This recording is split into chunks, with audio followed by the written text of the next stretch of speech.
They told me my services were no longer required. Just like that. After 22 years, 487 store openings, and turning a forgotten territory into a $34 million a year cash cow, my career was reduced to a sterile, five-word corporate cliche. The man who said it, Arthur Sterling, the CEO of Fresh Bite Sandwiches, couldn't even make eye contact. He was staring at a point just over my left shoulder, probably at the framed motivational poster on the wall that preached about synergy and teamwork. My name is Dennis Mitchell. I'm 48 years old. For the better part of my adult life, I was the regional operations director for Fresh Bite's Southwestern Territory. It wasn't just a job. I built that territory from a single failing store in a dusty corner of Austin into a network of 47 profitable franchise locations across Texas, Oklahoma, and Louisiana. I didn't just manage it, I gave it life. The meeting was in their world, not mine. A glass-walled conference room on the 54th floor of their Houston headquarters. The air conditioning was so cold it felt like a morgue. Arthur sat at the head of a ridiculously long mahogany table, flanked by an HR woman who looked about 12, and his nephew, Bryce Sterling. 26 years old, with a fresh MBA from Wharton, a $2,000 Brioni suit, and the smug, unearned confidence of a man who had never faced a real consequence in his life. He was my replacement. "Dennis, we're moving in a new direction," Arthur said, his voice smooth and practiced, like he was announcing a new line of low-carb bread. "We need to embrace a new operational paradigm. Bryce has some truly innovative ideas for digital integration and supply chain optimization." Optimization. I'd spent 2 decades building a supply chain based on handshakes and personal loyalty with local farmers and bakers. It was so efficient that our regional food cost was 4% lower than any other in the country. Now, this kid, who probably thought a pallet jack was a type of fish, was going to optimize it. I looked at Bryce. He offered a tight, condescending smile. He had been shadowing me for a month the previous year, a trip he treated like a visit to a petting zoo. He'd walk into my stores, point at things with his clean, uncalloused hands, and ask questions that revealed a profound ignorance of how a business actually runs. He saw the franchisees, men and women I'd known for years, as cogs in his theoretical machine.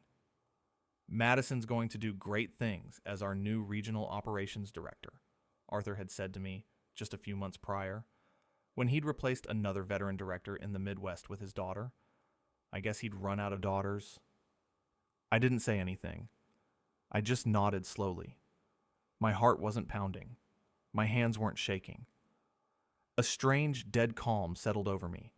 It was the same feeling I got years ago when a tornado was spotted 5 miles from one of our stores in Oklahoma. Panic doesn't help. You assess the situation, you follow the procedure, and you protect your assets. They saw a termination. I saw the beginning of a procedure. What Arthur Sterling, in his infinite Ivy League wisdom, had forgotten was a single document. A piece of paper signed on November 15th, 1999, in a dusty back office that smelled of stale coffee and desperation. A document that made me more than just an employee. It made me the foundation. And he had just handed me the dynamite to blow his house down.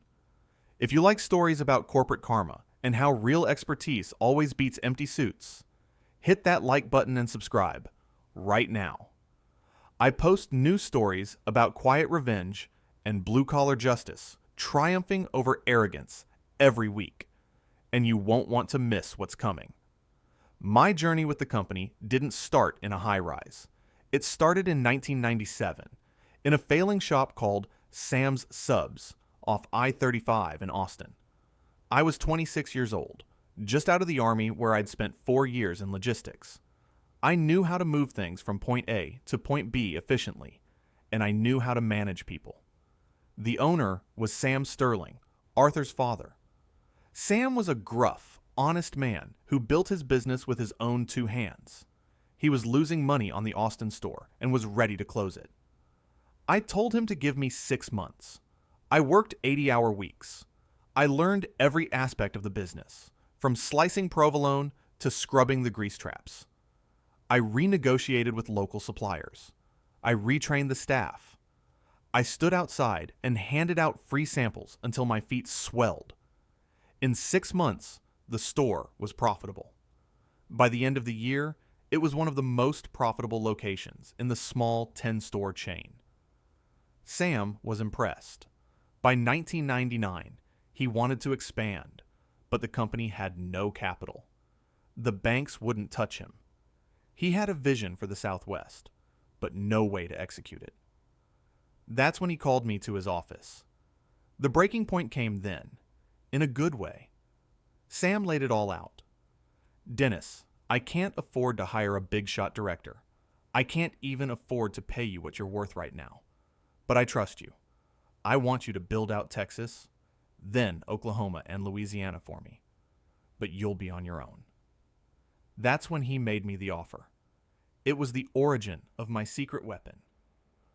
My father was a union negotiator for the steelworkers in Pennsylvania for 30 years. He taught me that your value is only what's written on paper and signed by both parties. When Sam proposed the deal, I called my dad.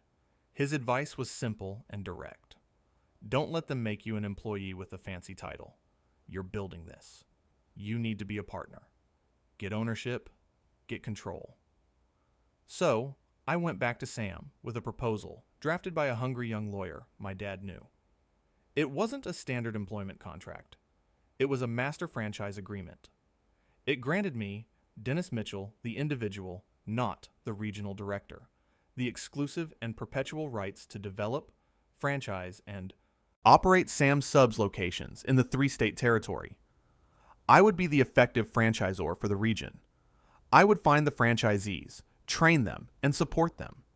In return, the parent company would get a flat 2% of the gross revenue. I would collect the standard 8% franchise royalty from the owners and pass that 2% along, keeping the difference. Sam read it, grunted, and said, "The kid's got teeth." He signed it. That document gave me control over every franchise agreement in my territory. Each franchisee's contract was technically with me, sub-licensed from the parent company. As long as the stores met the brand's quality and performance standards, my control was absolute. The agreement could only be terminated by me, or if the region fell below profitability standards for 4 consecutive quarters, which had never happened. When Sam passed away in 2008, his son Arthur took over. Arthur had a fresh MBA and a head full of jargon. The first thing he did was rebrand Sam's Subs to the slick corporate Fresh Bite sandwiches. He brought in a team of lawyers from a white shoe firm in New York to standardize all the contracts. They created a 1,000-page franchise disclosure document. But my agreement, the master franchise agreement for the Southwest, predated all of it. It was grandfathered in. I'm sure Arthur's lawyers saw it, probably dismissed it as some old relic from his dad's back-of-the-napkin days, and filed it away. They never understood its power. They never understood that in those 3 states, Fresh Bite Corporate was just a supplier. I was the landlord. Over the next decade, I built my empire. I drove my 1999 Ford F-150, the same one I own today, to every corner of those 3 states.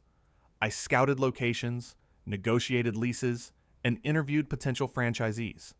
I didn't look for MBAs. I looked for people like me. Hard workers, veterans, former teachers, families who poured their life savings into a dream.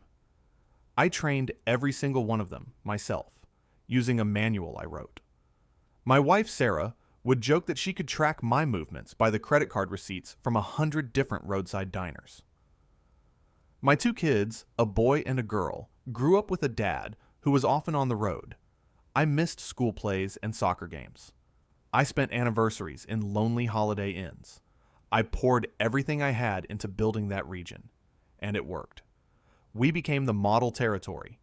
I won Director of the Year 9 times. The $34 million in annual revenue from my 47 stores accounted for nearly 20% of FreshBite's total income.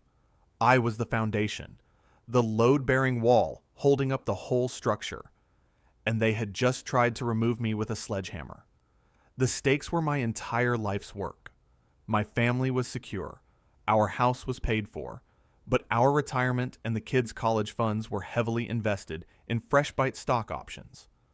Options that were now worthless to me. More than the money, it was my name, my reputation. I had given my word to 47 families that I would be there to support them. Arthur and Bryce weren't just firing me, they were abandoning the people who trusted me. After they escorted me out of the building, a final, pointless humiliation, I didn't go to a bar. I didn't rage. I drove home, walked into my study, and opened the large fireproof safe behind a framed photo of my first store. I pulled out the original master franchise agreement. The paper was thick and slightly yellowed. Sam Sterling's signature was bold and decisive. My own was the careful script of a young man trying to look older than he was. I called my lawyer, Jessica Chin. She had taken over her father's practice and was sharper than he ever was. "Jessica," I said, my voice even, "it's Dennis Mitchell. They did it. I need you to read an old document for me, very carefully." Over the next 2 weeks, I entered a state of methodical preparation. It felt like planning a complex logistical move in the Army. I assessed my assets, identified the opponent's weaknesses, and formulated a plan of attack. My primary asset was the loyalty of the franchisees. I started making quiet calls. Not to all of them, just to a handful of the veterans, the ones I'd started with 20 years ago. People like Maria Rodriguez in San Antonio, who now owned 3 locations, and Tom Peterson in Tulsa, a former Marine who ran his stores with military precision. "They put the kid in charge," I told them simply. "Arthur's nephew."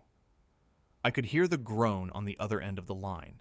They'd all met Bryce during his tour. They knew exactly what he was.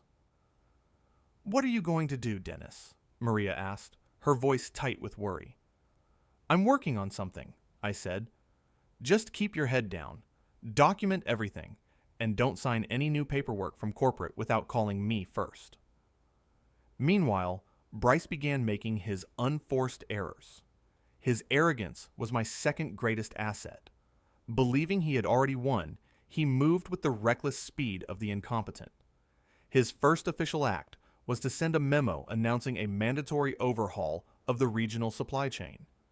He was terminating our contracts with local and regional suppliers to consolidate with a single national provider, a company called Global Food Logics.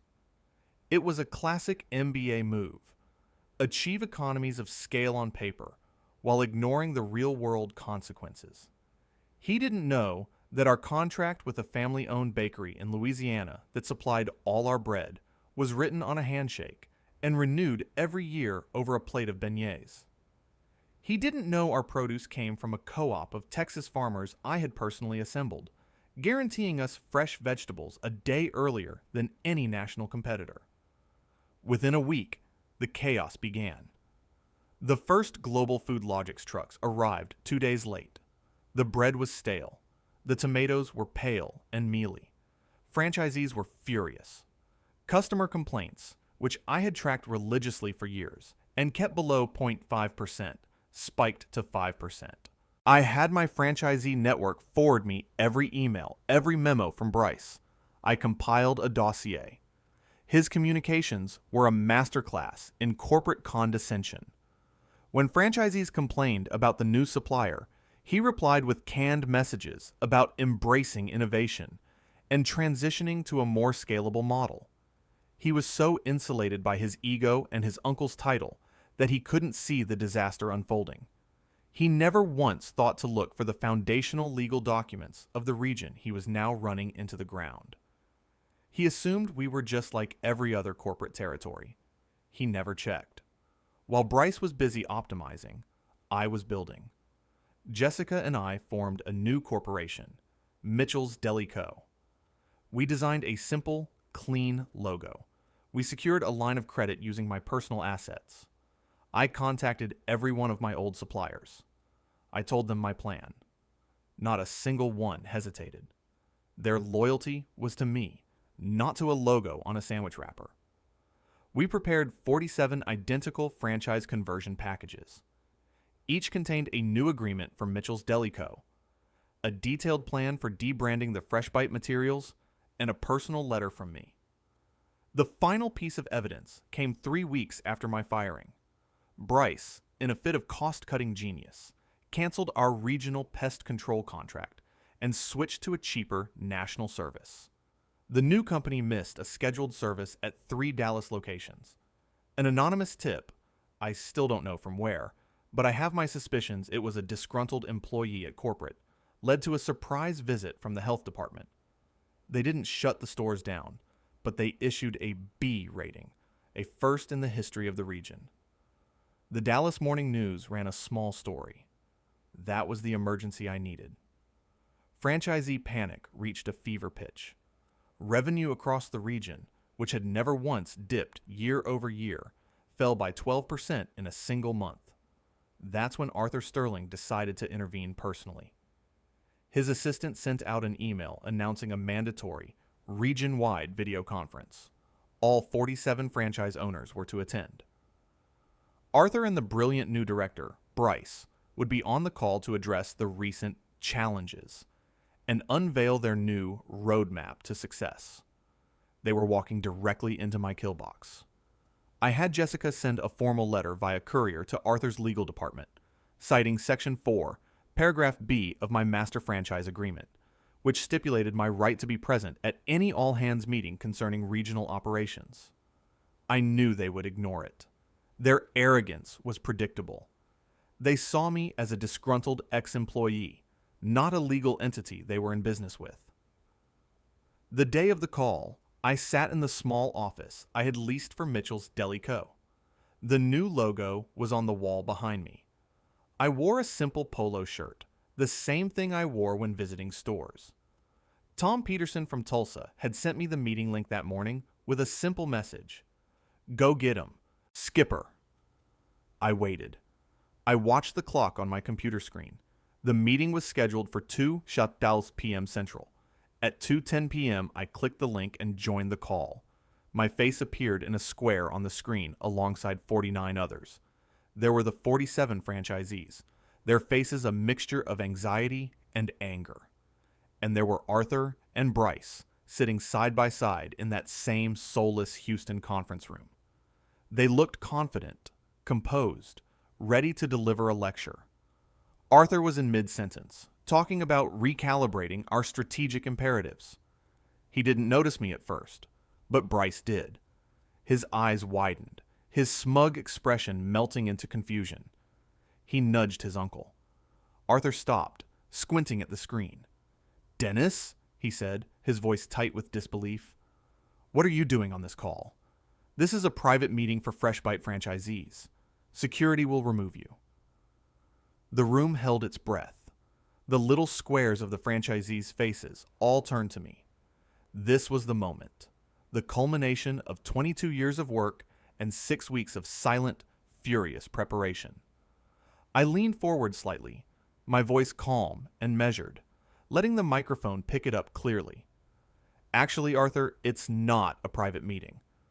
According to Section 4, Paragraph B of the Master Franchise Agreement for the Southwestern Region, signed November 15th, 1999, I'm required to be at any meeting concerning regional operations. As the legal franchisor for this territory, it's my contractual obligation." I saw a flicker of recognition, then panic in Arthur's eyes. He knew about the agreement, but he had never understood it. He turned and whispered something to a person off camera, probably a lawyer. Bryce just stared, his mouth slightly open. He looked like a child who had just been told that Santa Claus wasn't real. "That agreement is null and void," Arthur snapped, turning back to the camera. "Your employment was terminated." "My employment was terminated, yes," I agreed pleasantly. "But the master franchise agreement is not an employment contract. It's a business partnership. A partnership that you, unfortunately, have violated. I let that hang in the air for a beat. By failing to maintain the established and approved supply chain, as stipulated in Section 7, you have caused direct financial harm to the franchisees. By failing to uphold brand standards, leading to a public health downgrade, as stipulated in Section 9, you have damaged the brand's reputation in my territory. These actions constitute a material breach of contract. Arthur's face was turning a blotchy red. This is absurd. Our lawyers will... I cut him off, my voice still level, but now with a hard edge. Your lawyers already have the notification. Jessica Chen sent it this morning. As of 9 a.m. Central, I have exercised my right under Section 11, the termination clause, to dissolve my agreement with Fresh Bite Sandwiches, effective in 90 days. A collective gasp went through the franchisees. But that doesn't mean we're out of business, I continued, now speaking directly to them, to my people. It just means you'll no longer be affiliated with Fresh Bite. I gestured to the logo behind me. Each of you will be receiving a package by FedEx tomorrow morning. It contains an offer to convert your franchise to my new brand, Mitchell's Deli Co. We'll be using the same suppliers we've trusted for years. We'll be using the same operations manual I wrote. Your franchise royalty fee will be lowered from 8% to 6%, effective immediately. There will be no conversion cost. My team will handle all the debranding and new signage. I looked back at Arthur. His face had drained of all color. He looked like he had been punched in the stomach. You can't do that, he stammered. Their franchise agreements are with us. No, Arthur, they're not, I said, delivering the final blow. Read the fine print. Their agreements are with me, doing business as a franchisee of your company. With you in breach, I am terminating that relationship. They are free agents, and I am making them an offer. I looked back at the faces of the franchisees. Maria Rodriguez was smiling. Tom Peterson gave a slow, deliberate nod. In that moment, I knew I had won. The deadline to sign the new agreement is Friday at 5 p.m., I concluded. I look forward to continuing to work with all of you. Then I clicked Leave Meeting. The aftermath was swift and brutal. Arthur's lawyers filed an emergency injunction to stop me. A judge in Austin took one look at the master franchise agreement and threw the case out in less than an hour, ordering Fresh Bite to pay my legal fees. The contract was ironclad. Sam Sterling and my father had built me a fortress, and Arthur had tried to attack it with a water pistol. Within 48 hours, all 47 of my franchisees had signed their conversion papers. Their loyalty was never to the Fresh Bite logo. It was to the man who showed up at 3 a.m. when their freezer broke, the man who helped them secure their small business loans, the man who knew the names of their children. The financial blow to Fresh Bite was catastrophic. $34 million in annual revenue vanished from their balance sheet overnight. Their stock price plummeted 12% in a single day after the news became public in a trade publication. The story, framed as a franchisee revolt, made Arthur Sterling a laughingstock in the industry. The board of directors, facing angry shareholders, convened an emergency meeting. Arthur was stripped of his CEO title 6 months later. The official reason was to pursue other opportunities. The truth was, he was fired for incompetence. His obsession with buzzwords and his contempt for the foundational work his own father had done had cost the company dearly. The last I heard, he was running a small private equity fund that specialized in, ironically, distressed assets. Bryce was gone the day after the video call. His innovative ideas had cost his uncle an entire territory. He landed softly, of course. His father-in-law gave him a job as a sales manager at a BMW dealership in Dallas. He spent his days in a nice suit, talking to people about things he didn't understand. He was uniquely qualified for the position.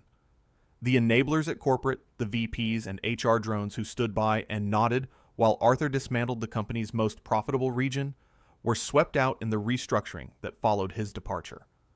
They learned a valuable lesson in self-preservation. When the ship is sinking, the rats are the first to go. As for me, my life was restored. Mitchell's Deli Couriers was a success from day one. By keeping the same suppliers and operational procedures, the transition was seamless for customers. They just saw a new sign on the door, but the quality sandwich they loved was unchanged. Free from the bureaucratic drag of corporate, we were more agile. We introduced new menu items. We launched a successful catering service. Within 2 years, we expanded, opening 10 new locations in Arizona. The franchisees, now my partners, were more profitable than ever with the lower royalty fees. I was finally the master of my own destiny. The work was hard, but it was fulfilling. I was building my own legacy, not someone else's. I was home for dinner every night. I taught my son how to change the oil in my old F-150. I took my wife on a long overdue vacation to Italy. I was present. The constant, grinding stress of managing up to incompetent leadership was gone, replaced by the satisfying weight of ownership. Sometimes I'd drive by one of my old locations, now a Mitchell's Deli Co. I'll park my truck, the same one I've had for over 2 decades, and go inside. I'll see a family eating lunch, a young franchisee running the register with a proud smile on their face, and I feel a quiet, deep satisfaction. For the first time in a long while, I walked into a business I had built not as an employee, not as a director, but as the rightful steward of my life's work. It turns out my father was right. A title can be taken away. They can escort you out of the building and take your key card. But they can't take what you own. They can't erase what you've built. The most important assets aren't on the balance sheet. They're in the relationships you forge, the loyalty you earn, and the fine print of a contract that a fool never bothered to read. Your value doesn't disappear just because someone else is too arrogant to see it. Sometimes you just have to remind them what it's worth. Thanks for watching. If you haven't subscribed yet, make sure to subscribe and hit the notification bell to get alerts about new stories like this one. Leave a comment letting me know what you think, and smash that like button. I'll see you in the next video.